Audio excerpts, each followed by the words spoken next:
I'm the default parent. That's why I call it the default parent. But if you had to pay someone to do the laundry, do the cleaning, do all the childcare, do the shopping, and he sadly had a heart attack and died, and he'd always told her, you'll be sorted, if anything happens to me, you'll have some of my pension.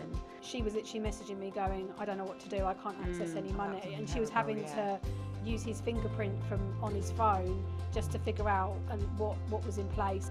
Hi, and welcome to Accelerating Your Wealth with your host, myself, Rebecca Robertson. I'm an independent financial advisor and wealth coach.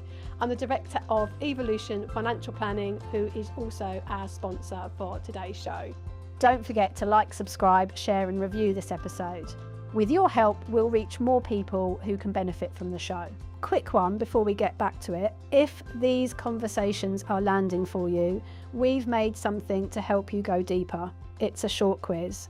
You answer a few questions and it tells you where to focus, then builds you a playlist of every relevant episode so you're not hunting through the whole back catalogue. Investing, divorce, business, there are 9 areas to land in. The link's below. Hi and welcome to today's show. I'm your host Rebecca Robertson. Welcome to Accelerating Your Wealth. I'm joined with Katie and Carol, who are in the Evolution team, along with myself. We're today going to be talking about property, protection and power, the foundations of women's wealth in this summer reset, 6 episodes. So this is episode number 3. So welcome for joining us. If you like today's episode, do go back and listen to the previous shows. So, welcome, Katie.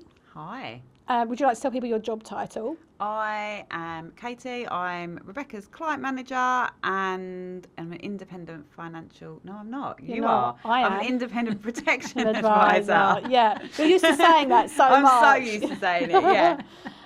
Hello, Carol. Hello, I'm Carol Wright and I'm an independent financial advisor and a money coach. Marvellous. And if you want to hear more a little bit about their background, listen to episode 1 of this little series and you'll be able to hear a little bit more about their history and their background. So today we're talking about the foundations of women's wealth and what it means looking beyond income alone. So we're looking at property, protection and planning are not separate conversations. They are part of the same picture. So let's start. What are the real foundations of wealth? Why does it matter? Where does it start? If we think about like people in their 20s, starting out, what's the foundation look like? I think it starts even before then, even before your early 20s. Mm-hmm. But yeah, the real foundations, wow. I mean, it goes back to what we were saying in the other episodes. It's all about kind of looking at that initial budgeting piece, having your emergency funds, having your outgoings. I can't remember how you worded them, but you have like your percentage of absolute essentials. Yeah. Your play pot. Yeah. Like that kind of working from that first point. And I suppose it's looking at both sides, isn't it, as well? It's looking at your expenses and at your income in your early 20s as well. It's kind of important, I suppose, as well, income-wise, to think about, it's a difficult job market at the moment for people in the 20s, and the skills you need now are kind of different from how they've been in the past, and the jobs available now are very different, aren't they? And it's changing so quickly, as firms are bringing AI to do so many things that used to be the kind of the jobs that you did in your early 20s. They're kind of almost the first they're going now. So I think, so it's a tricky time to be in your 20s, and we kind of understand that, and the cost of living is high. At the same time as the income is, it's low. So a shift thing going on. Yeah. But property still plays a big part in everyone's foundations when it comes to having a roof over your head, whether you're buying your first house or you've separated and you need to buy a new home, or you're moving house. I mean, you're in the process of literally moving house at the moment, Carol. Yes. What's your reason for moving? Is it upsizing? It is, yeah. I've got 2 boys that are getting, one's definitely taller than me, the other one's about to become taller than me, so I think we do need a bit more space in the house. And also thinking, we've got so many more years with the boys living at home, potentially, depending on what happens to them in their early 20s, whether they end up coming back to live at home or live elsewhere. But this seems the time to be upsizing for us personally, even though, the wider property market is not so Yeah, good at it's the a scary moment potentially. place, yeah. So, but have you struggled with that decision making in terms of like because if you're upsizing, it means bigger mortgage or taking cash and investments in cash in them and putting them into property. Does your brain struggle with that at all from a financial perspective? Yeah, very much. And like kind of our budget as to what we, how much of our household wealth should be in property versus other things. You know, with my financial planner hat on, a household, you know, ideally you want your wealth to be diverse. You don't want it all to be in one the property place. market. You do want exposure to but other you still markets. need a house that suits your But family. So I think it's again, it's coming to the decision around getting the house suitable for your family, but also not financially putting all your eggs in one basket. But a lot of people do that, don't they? They focus around, if we're talking about the foundations of women's wealth, women particularly focus on property, keeping a roof over their head. They focus on providing for their children, having a nice, having I keep going on about having a hot tub. Will won't spend the money on a hot tub. Honestly, a lot of people I know have got them, so they're not worth It's it. not just spending the money, They're it's also so the expensive, cleaning. and how often are you really going to use every them? day. No, you won't. Every day. Initially, you will. No, maybe not the winter. But who will be going every around day. with the sieve and the chemicals? Yeah. No, I get one of those little things that sit in the water. That does and not. You have to shock it. You have honestly. Shock it? Yeah, shock it with chlorine. I had to do it sieve last night. I thought you meant get like Go up to it, go ah. No, but you have to get like an emergency having a heart attack and shock it. It's the defibrillator. Yeah.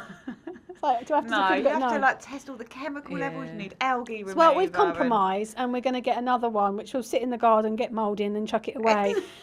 Which is one of those lazy spas. But Cam loves them. My son loves them. He just get him pretends a it's paddling pool. We've got a paddling pool. It takes ages to fill up.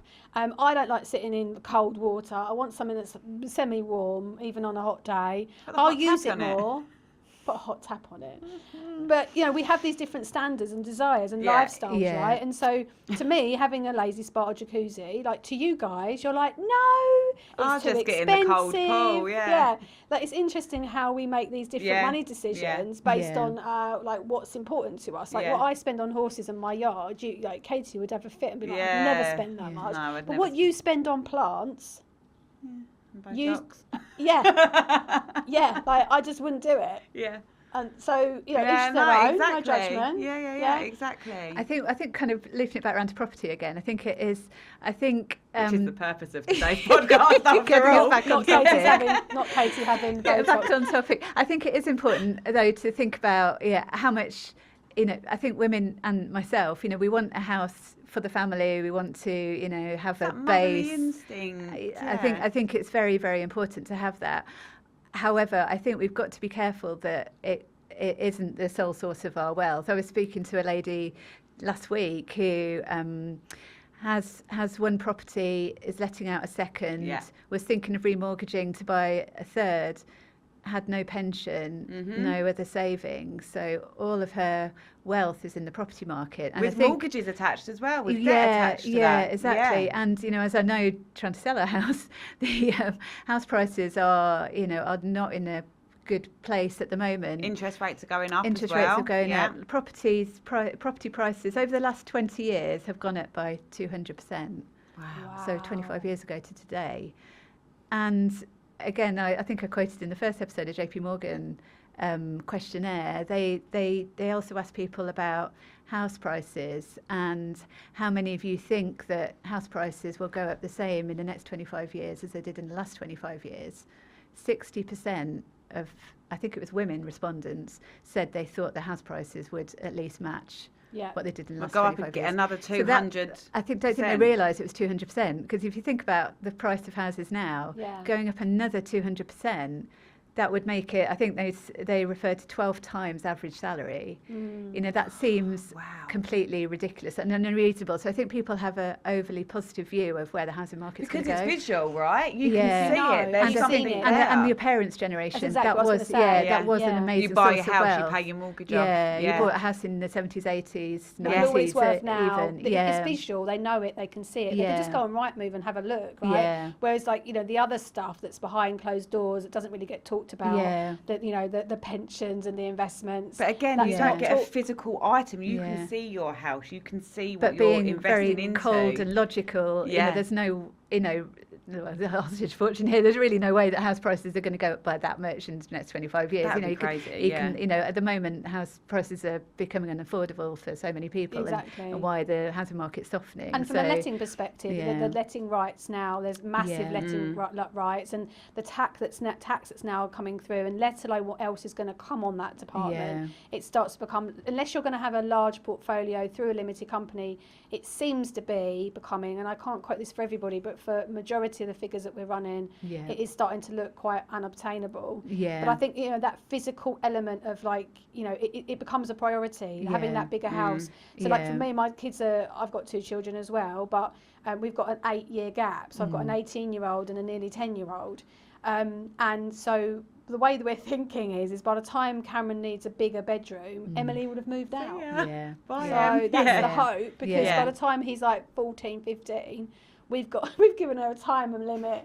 Got to be 21 out. And you're gone. No, I think it was actually 24. So she's actually got a little while. And we're being quite tight about it, because in our area, in our village, if we was to upsize, it's not just 100 grand. It's like 200,000 or 300,000.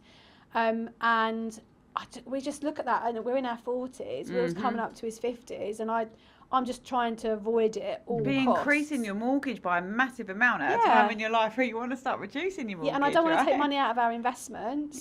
Because and then we've got stamp duty. And so then it's like a estate agent's cost. You've got solicitors' costs. It's a whole thing, isn't it? It's a whole thing. No, but there's obviously a necessity, and then people. And I think there's a balance. So I think the main thing is not to, if you can, as women more generally, not to have all of your household wealth in the property market is the better place to be, because the chances of growth over the next 20 years in property really, aren't as likely as other sources. So. On the flip side of that, though, we were just saying, you don't want to increase your mortgage at that point in life where you're meant to be paying it off. But actually, Carol's, it's a bit different for us because we've got 10-year-olds, but your children are that little bit older, teenage years. Carol's earning potential is higher now than it was 5 years ago. So you're actually earning more because your children, or for a lot of women, as your children get older, you can increase your hours, you can work more. So is now the right time to buy? Now your income's higher, and it's like, it's that balance. I think it's a personal thing. I think, also there's a lot more clubs until they're driving. There's more clubs. They're teenagers. They cost a lot more. I'm dreading what trainers Cameron's going to want when he's in his teenage. He's going to want the latest thing. Joey's already in men's. At 10? Yeah, this is it. So you actually think it's going to get easier, and it does maybe from a physical day-to-day. Like, I'm going around pools to, got to be back at whatever. But if they can't actually get themselves around, you're then like paying taxi, and you're doing that for, you're doing that for quite a long time, until they start driving. And then you've got car insurance. Yeah, lessons. Exactly. So you're right. You'll physically have more. You have more pressure to work longer hours. It's a bit like when the kids are 5 and they start going to primary school. You're like, right, why don't you increase your hours at work, and why it's a bit like that. So moving the conversation away just a little bit for property, although I would like to talk just for a second about overpaying on your mortgage and versus investing. This is a question I don't know whether you do as well, get asked a lot. Should I be paying over paying over, or should I be investing? But this is also like what we're expected. So as a society, we're expected to get a bigger house, and then pay your mortgage off. You've got to pay the mortgage off. And my husband has flip-flopped from one side of the fence to the other, depending on where he's at. And the thing is you've got to remain consistent in these things. So I think you've got to look at your personal circumstances and look at how much money you do have in savings, how much money you can afford to overpay, and can you do a little bit of both. For some clients who have got a mortgage term that's maybe too old, I encourage them to bring that down to like 60, 62, 63 if it does go past that. And there's this balance between, like, a bit about going back to my baking a cake analogy. Not everybody wants a carrot cake. Some people want a Victoria sponge. So the ingredients are different. And so not everyone's the same. Just because your neighbour next door is putting all their eggs into their property basket, as Carol pointed out, it's not a good way to move forward. Yeah, and actually I've spoken to a few, I think I've done with 2 different clients, pretty recently actually, where they've come into an inheritance. and their decision making was around, do I put the inheritance to pay off my mortgage? Do I invest it? Yeah. And I sat down with them and we ran the numbers through a financial plan and say, well, this is what it would look like if you paid off the mortgage. This is what it would look like if you invested, depending on what form that investment would take. This is where you would be if you did a bit of both. Yeah. And it very much is an individual decision around, what their priorities are. What your Personal priorities choice, are, what your kind of risk tolerance is, what your... for the mortgage, it becomes very important about what rate you're on, really. Did you fix a few years ago? You're on a nice low rate. Are you about to need to refix again? Yeah. Are you in a high loan to value bucket? If by paying a bit of that down, would you be able to access a lot that cheaper lower rate bracket? Yeah. All of those are quite important. And also, are you living month to month? If your mortgage payment's £2,000 a month, but paying off some of it's going to reduce that down to £1,200, does that free up some money to then potentially start investing on a monthly basis? I agree. And then also, I suppose one of the quick and easy ways we'd start when we're talking to people around, trying to decide whether to pay off your mortgage versus investing is thinking that, hopefully your mortgage rate. To make it sense investing, you want to have a post-tax rate funded for investments to at least match your mortgage rate. So you are looking for a higher kind of return on your investment. If you're somebody that is not sure what to do with their finances, maybe you're working and you're not sure what to do with the bonuses you've got at work, or maybe you started a business and you've got profits and you're not sure what you should be doing to enable you to A, pay yourself more, or B, potentially retire earlier. Maybe you're somebody that's thinking about, do I overpay on the mortgage? You've received some inheritance. You've got lots of questions around your finances and what to do next. Then check out Evolution Financial Planning, who are regulated independent financial advisors and financial planners that can help you make some of those big decisions in life. Yeah, if your investment's going to get a 9% return and you're paying a 3.8% mortgage rate, it's kind of... It makes more sense. And also, if you're in a fixed rate, could you invest it? If you're in a 5-year fix, could you invest it with that 11% return? Potentially. Potentially. Yeah, of course. But could you invest it with that potential return to then maybe withdraw some of that return out later on to make that overpayment on your mortgage? And could you have the benefit of both? And and it becomes a very individual kind of decision. It does come down to a personal choice at the end. So where do people think they're financially okay, but actually we know they're really vulnerable? One of those conversations like, oh yeah, that's okay, I'm all organised with that, and we're going, no, you're not. No, we're not.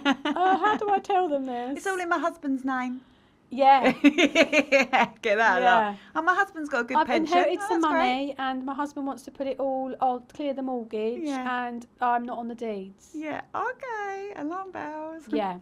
But financially speaking, is there anything that, that they should be, where they are vulnerable in other situations? Anything else that comes to mind from a risk perspective? I guess that's talking about weak foundations and not being invested appropriately.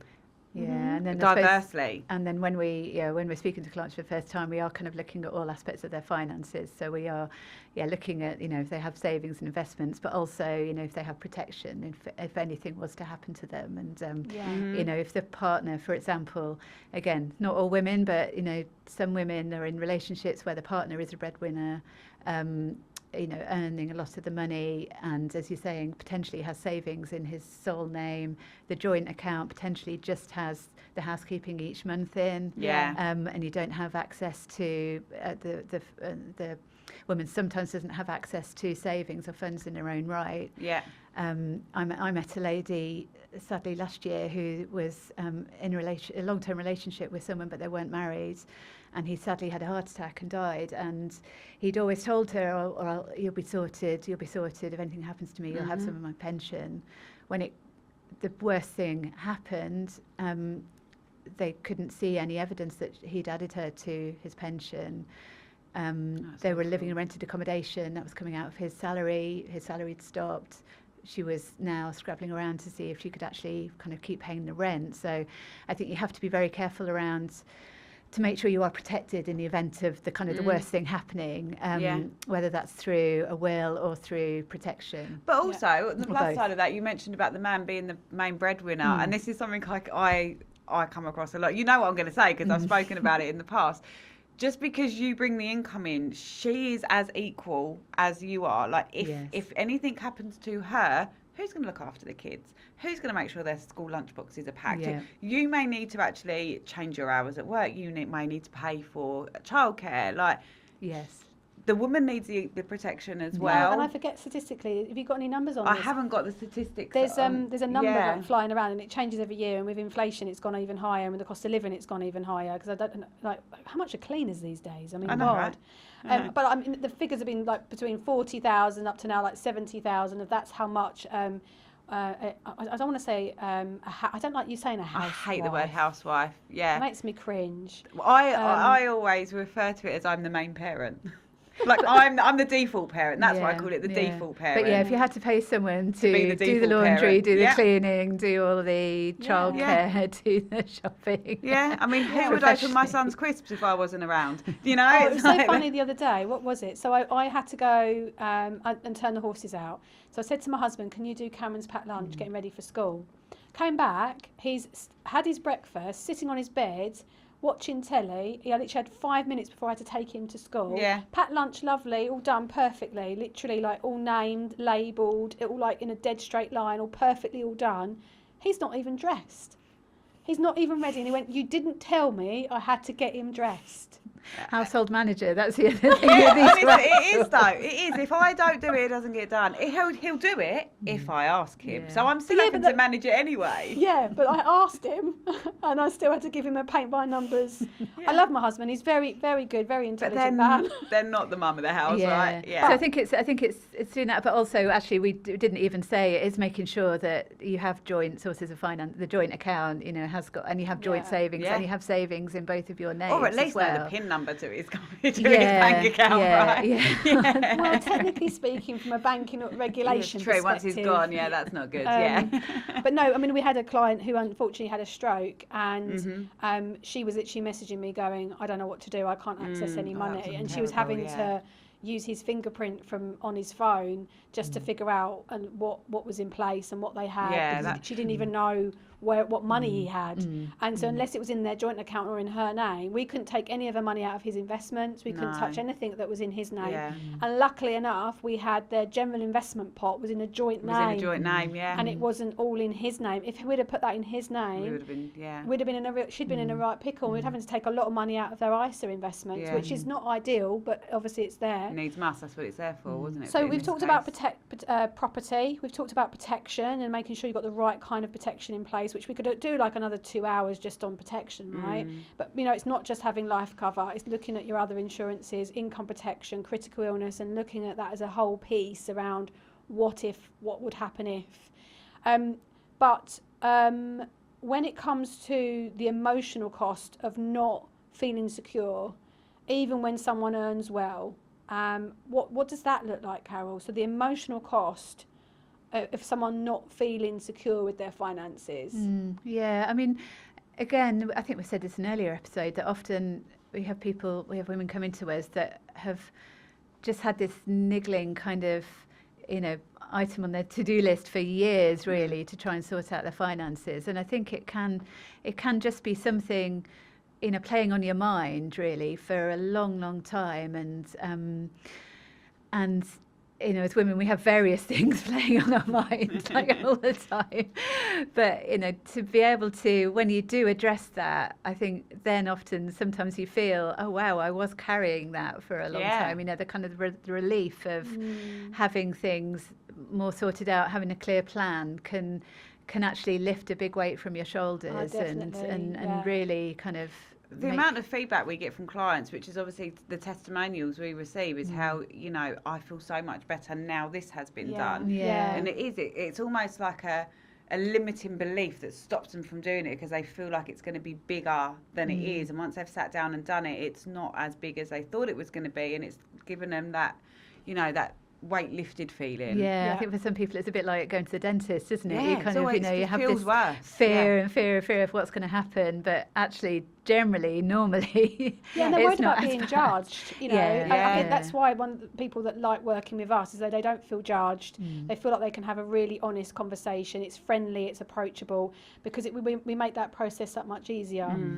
So the real power is about making some decisions, right? Would you say? The power is about actually taking the ball by the horns and making some steps forward. So a practical checklist for our listeners, if someone wants to build their wealth properly, let's have some. I'm just going to go through a quick list. So look at your emergency fund. Is your mortgage appropriate? Is your home strategy appropriate? When does your mortgage deal come to end? What are you going to do next? Have a conversation with one of our brokers. But review your protection. Look at what you're currently paying for. What does it cover? Does it still fit for purpose? What are the gaps? What would happen if? Think about that. Not just you, but your partner, vice versa. Pension, what have you got in place? What's not been looked at? And look at the investment habit. How are you investing? And I don't mean investing back in myself as a business owner and wasting it on things you don't need. I'm talking about investment strategies that actually creates long-term wealth. Think about your will, what beneficiaries you want to have in place, and just general financial housekeeping. And obviously you can come and speak to us. We're independent financial advisors, Evolution Financial Planning. But when it comes to sort of the day-to-day, making some steps, just share it with one of your best mates. Just message your best mate and say, I need to do some financial housekeeping. Shall we do it together? Come round on Friday. I'll bring some cake and a glass of wine. Let's just sit down and go through this list together. So that's a really, really powerful way to make the most out of your finances and build some real solid foundations. Thank you for joining me today, Katie and Carol. I think that should be a show in itself. Katie and Carol. Thanks for joining us today. And next week we were going to talk from striving to thriving, turning income into long-term wealth. So we're going to be digging down a little bit deeper. So if you enjoyed today's show, do subscribe, whatever platform you're on. And you can listen to our next episode in this summer resit, which will be episode, what we're going to be on? Would that be 4. episode 4, aren't we? 4, yeah. So today was 3, next week is 4. And if you want to have a bit of a reset on your finances, do check out our financial wellbeing quiz. Ask you 12 questions, yes or no answers, and it'll give you a summary as to where you are with your finances. Enjoy. Thanks for joining us today, ladies. Bye. Thank you. Bye. Thank you for joining us today at Accelerating Your Wealth with your host, myself, Rebecca Robertson. I hope you enjoyed the show. Do subscribe and let us know in the comments any of your thoughts.